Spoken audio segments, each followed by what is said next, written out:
എല്ലാവർക്കും നമസ്കാരം. എൻ്റെ പേര് ജോഷുവ സേവർന്നാണ്. ഇതെൻ്റെ പുതിയ യൂട്യൂബ് ചാനലാണ്. ഞാൻ ഇന്ന് ഇവിടെ ഉണ്ടാക്കുന്ന കൊച്ചിക്കാരെ പ്രിയപ്പെട്ട ബീഫ് റോസ്റ്റാണ്. അതിനുവേണ്ടി 1.5 കിലോ ഇറച്ചി, സവാള, തക്കാളി, വെളുത്തുള്ളി, ഇഞ്ചി, പച്ചമുളക്, മസാല ചേരുവകൾ, മല്ലിപ്പൊടി, മുളക് പൊടി, മസാലപ്പൊടി, ജീരകപ്പൊടി, മഞ്ഞൾപ്പൊടി, ഗരം മസാല, കുരുമുളക് പൊടി, നാരങ്ങ, മല്ലിയില, വേപ്പില.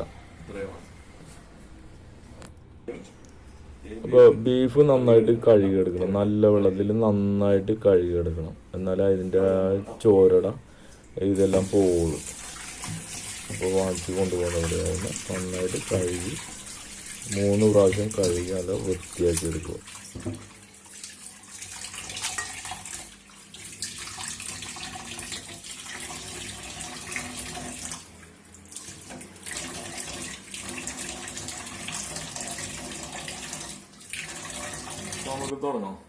അപ്പോൾ നമുക്ക് തുടങ്ങാം. ആദ്യം സവാള കട്ട് ചെയ്യണം. വട്ടം നട പാടപാടായിട്ട് കട്ട് ചെയ്തെടുക്കണം. എന്നാലും സവാള എണ്ണയിൽ വഴറ്റുമ്പോൾ പെട്ടെന്ന് ഒരു മയത്തിൽ വഴഞ്ഞ് വരും. അപ്പോൾ അത് കട്ട് ചെയ്യാൻ വേണ്ട.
ഇങ്ങനെ കൊണ്ട് നോക്കണ്ട. നൈസാണ്, പാടാ കേട്ടാ.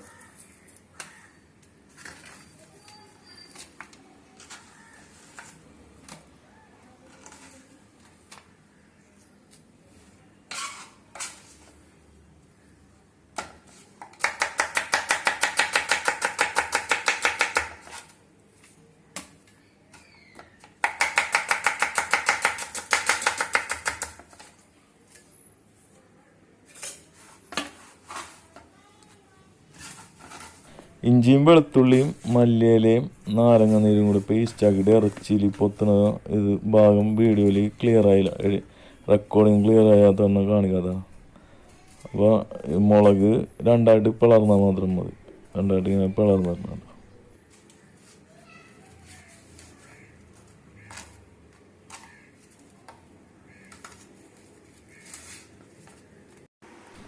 അപ്പോൾ നമ്മൾ മാറ്റി വെച്ചിട്ട് ഈ മിക്സിയുടെ ജാറിൽ നന്നായിട്ട് പേസ്റ്റായിട്ട് അരച്ച് വെളിച്ചെണ്ണയിൽ മിക്സ് ചെയ്ത് ഉരുക്കിയെടുക്കട്ടെ. അതിലാണ് സവാളയൊക്കെ വഴറ്റിയെടുക്കുന്നത്. എന്നാലും സവാള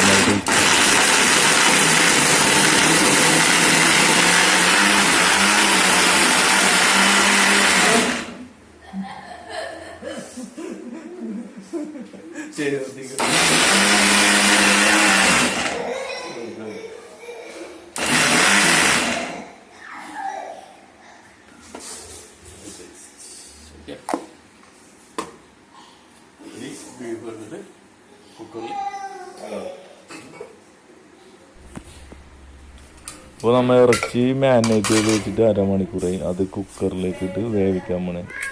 അത് മുഴുവനായിട്ട് വേവിക്കില്ല, പകുതി വേവ് മതി. എന്നാലും അത് വീണ്ടും നമ്മൾ റോസ്റ്റ് ചെയ്യുമ്പോൾ അല്ലെങ്കിൽ വെന്ത് കൊഴിഞ്ഞു പോകും. അതിനുവേണ്ടി പകുതി വേവിക്കാം. വെള്ളം ഒട്ടും ഒഴിക്കാണ്ട് വേവിക്കണം. അത് പ്രത്യേകം ശ്രദ്ധിക്കേണ്ടത്.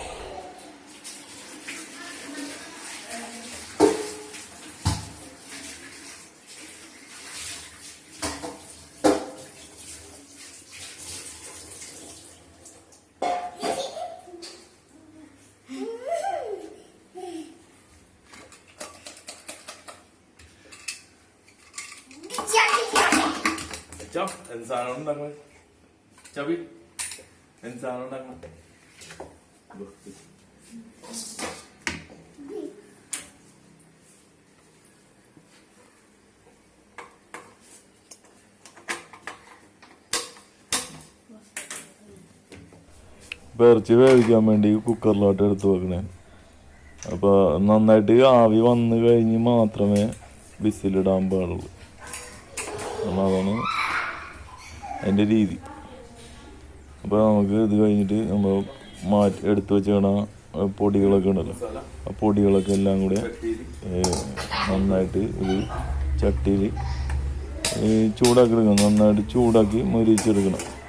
നമ്മളിവിടെ ഓട് കാച്ചെടുക്കണം എന്ന് പറയും. അത് നന്നായിട്ട് മൊരിയണം, കരിഞ്ഞു പോരുത്. അത് പ്രത്യേക സ്മെല്ല് വരും. അത് മൊരിഞ്ഞ് വരുമ്പോൾ മൊരിഞ്ഞിട്ട് മാറ്റി വെക്കണം.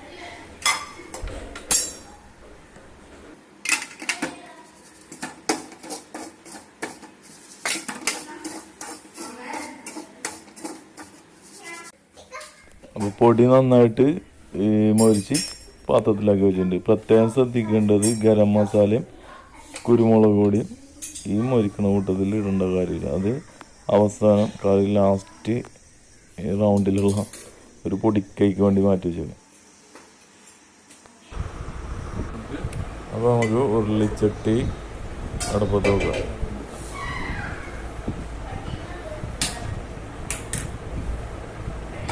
ഉരുളിച്ചട്ടി വെച്ചിട്ടുണ്ട്. ഉരുളിച്ചട്ടി നന്നായിട്ട് ചൂടാകുമ്പോൾ നമ്മൾ നേരത്തെ അരച്ച് വെച്ച നെയ്യ് അതിനകത്തിടും. അതിട്ട് ഉരുക്കിയെടുക്കണം, നന്നായിട്ട് ഉരുക്കിയെടുക്കണം. അതിലേക്ക് കുറച്ച് വെളിച്ചെണ്ണ കൂടെ ഒഴിക്കണം. അവിടെ നന്നായിട്ട് ഉരുക്കിയെടുത്ത് കഴിഞ്ഞിട്ട് ആ നെയ്യുടെ ബാക്കി ഉരുക്കി കഴിഞ്ഞ് വറുത്ത അത് കോരി മാറ്റാതെ ആവശ്യമില്ല. അത് കോരി മാറ്റുക. അപ്പോൾ വെളിച്ചെണ്ണയും നെയ്യും കൂടെ പിടിക്കുമ്പോൾ നല്ല ഒരു പ്രത്യേക സ്മെല്ലായിരിക്കും. പരീക്ഷ നോക്കണേക്ക നല്ല ഇതിൻ്റെ വറുത്ത ഭാഗം കൊണ്ട് മാറ്റി വെക്കാം, കോരി മാറ്റി വെക്കാം. എന്നിട്ട് അതിലോട്ട് നമുക്ക് വെളുത്തുള്ളിയും ഇതൊക്കെ ആദ്യം ചേർക്കണം. വെളുത്തുള്ളിയും ഇഞ്ചിയും ആദ്യം ചേർക്കണം അതിലേക്ക്, എണ്ണയിലേക്ക്.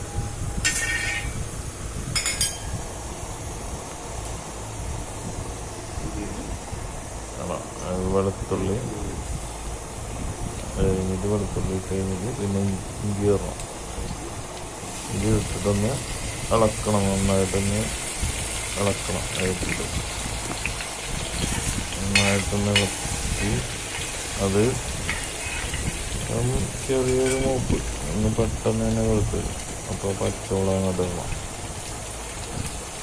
അപ്പോൾ എല്ലാവരും ആദ്യം ചിലപ്പോൾ സവാള ഇരിക്കണം, എന്നാലും അല്ലല്ല, ഇതൊരു വ്യത്യസ്തമായ രീതിയിലാണ് വെക്കുന്നത്. അല്ലെങ്കിൽ ആരും നെയ്യൊന്നും അങ്ങനെ ഇടൂല. പലരും നെയ്യൊക്കെ കറിയിൽ ഇടുള്ളൂ. നെയ്യ് ഇങ്ങനെ ഇടാൻ ഇങ്ങനെയൊക്കെ ഒരു വട്ടം വെച്ച് നോക്കി കഴിഞ്ഞാൽ അറിയാൻ പറ്റും ആൾക്കാരുടെ രുചി ഒരു വ്യത്യസ്തമായ രുചിയായിരിക്കുള്ളത്.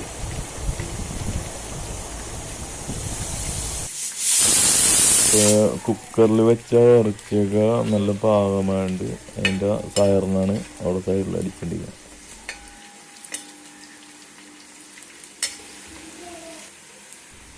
അപ്പോൾ സവാള എണ്ണയിലായിട്ട് ഇടണം കേട്ടോ. സവാള ഇടുമ്പോൾ അതിലേക്ക് ഉപ്പൊന്നും പെട്ടെന്ന് വഴയാൻ വേണ്ടി ഉപ്പൊന്നും ഇടൂല കേട്ടോ. പെട്ടെന്ന് വഴയേണ്ട, സമയമെടുത്ത് വഴഞ്ഞാലേ അതിൻ്റെതായ ടേസ്റ്റ് വരുള്ളൂ.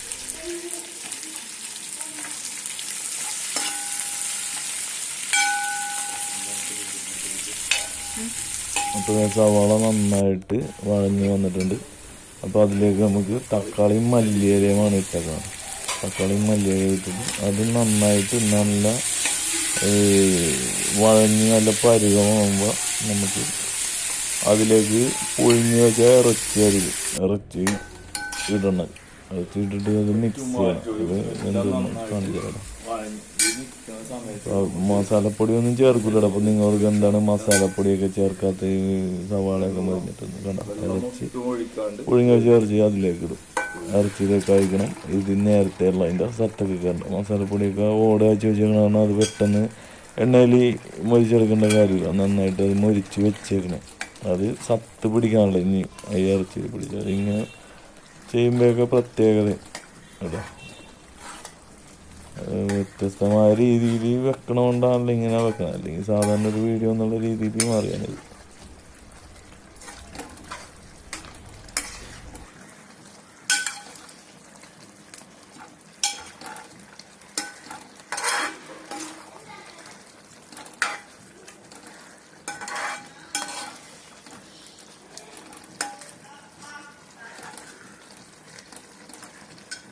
ഇതൊക്കെ നമുക്ക് നേരത്തെ വറുത്ത് പൊടിച്ച മസാലക്കൂട്ടുകൾ എല്ലാം ഇതിലേക്കിടാം.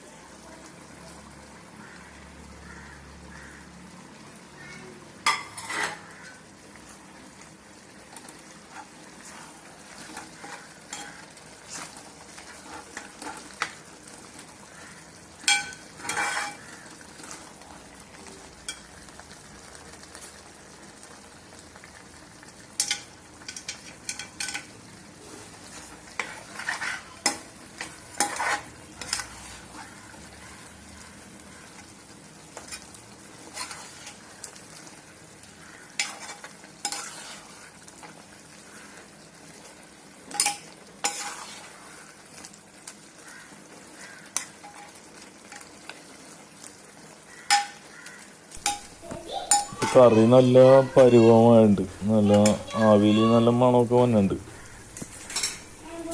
കറി ഇനി ഒരു 10 മിനിറ്റ് നമുക്ക് മൂടി വെക്കാം. അപ്പോൾ ഇതൊക്കെ പറ്റും.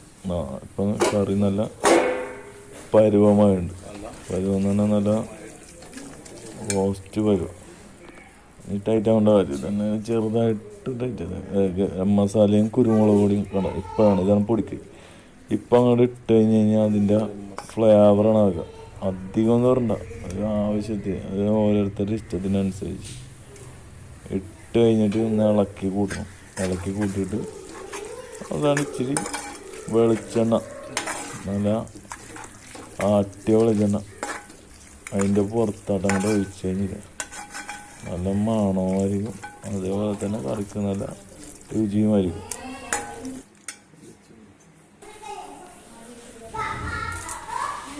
കുറച്ച് വേപ്പില ഇട്ട് കൊടുക്കുന്നുണ്ടോ. വേപ്പില അതെനിക്കൊരു എമ്പല എന്തിനാണ് വേപ്പില ഇടുന്നത്, എല്ലാവരും പറഞ്ഞു, ഞാനും പറഞ്ഞു, കണ്ടിട്ടുള്ളതുകൊണ്ട് ഞാൻ പറഞ്ഞു. പക്ഷെ ഈ കറി എനിക്ക് എൻ്റെ അമ്മച്ചി പറഞ്ഞതാണ് കേട്ടോ, പണ്ട് എൻ്റെ മനസ്സിൽ കിടക്കണോണ്ട് അങ്ങനെ ചെയ്തു.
ഓക്കെ ഓക്കെ, നമുക്ക് ഓഫ് ചെയ്യണം, തീ ഓഫ് ചെയ്യണം കേട്ടോ.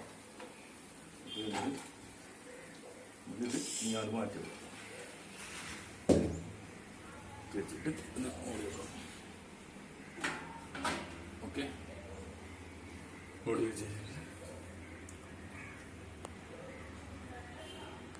നമുക്ക് നമ്മുടെ റോസ്റ്റ് റെഡി ആയിട്ടുണ്ട്. അപ്പോൾ ബീഫ് റോസ്റ്റ് നല്ല അടിപൊളിയായിട്ട് റെഡി ആയിട്ടുണ്ട്. അപ്പോൾ ഇത് നമുക്കൊരു സെർവിങ് പ്ലേറ്റിലായിട്ട് മാറ്റാം. ഡെക്കറേറ്റ് ഒക്കെ ചെയ്തേക്കുന്ന ഒരു പ്ലേറ്റിലായിട്ട് മാറ്റണം കേട്ടോ. എന്നിട്ടെല്ലാം കോലേക്ക് ഇട്ട് നല്ല കാണാൻ തന്നെ നല്ല ഭംഗിയായിട്ടുള്ള രീതിയിൽ പ്രസൻറ്റ് ചെയ്യണം. അപ്പോൾ ഇതിൽ നിന്ന് ഞാൻ ടേസ്റ്റ് ഒന്നും ചെയ്യണമെന്നില്ല കേട്ടോ. ടേസ്റ്റ് ചെയ്യണമെന്ന് പറഞ്ഞാൽ ഇത് ടേസ്റ്റ് ചെയ്തിട്ട് ഈ അഭിപ്രായം പറഞ്ഞ് മുഖത്ത് എക്സ്പ്രഷനൊക്കെ കാണിക്കണേക്കാട്ടും നിങ്ങളത് എന്നെ വിശ്വസിക്കണം. കാരണം ഇത് കാണുമ്പോൾ തന്നെ ഇഷ്ടമായെന്ന് എല്ലാവർക്കും അറിയാം എല്ലാവർക്കും അറിയാവുന്നില്ല. കുക്കിംഗ് ഇഷ്ടപ്പെടുന്ന ആളുകളെല്ലാവരും ഇത് കാണുന്നവർ തന്നെ കുക്കിംഗ് ഇഷ്ടപ്പെടുന്നവർ. അപ്പോൾ ഇഷ്ടപ്പെടുന്നവർ ഇത് കണ്ട് ഇഷ്ടപ്പെട്ടിട്ടുണ്ടെങ്കിൽ എൻ്റെ ചാനലൊന്ന് സബ്സ്ക്രൈബ് ചെയ്യണം കേട്ടോ. നിങ്ങൾ ഇത് കണ്ടതിന് 1000 നന്ദിയുണ്ട് കേട്ടോ. അപ്പോൾ ചാനലിൽ ഞാൻ പിടിച്ചിരിക്കുന്നതാണെങ്കിൽ പിന്നെ എനിക്കൊന്ന് സപ്പോർട്ട് ചെയ്യണം എല്ലാത്തിനും കേട്ടോ. Okay, by.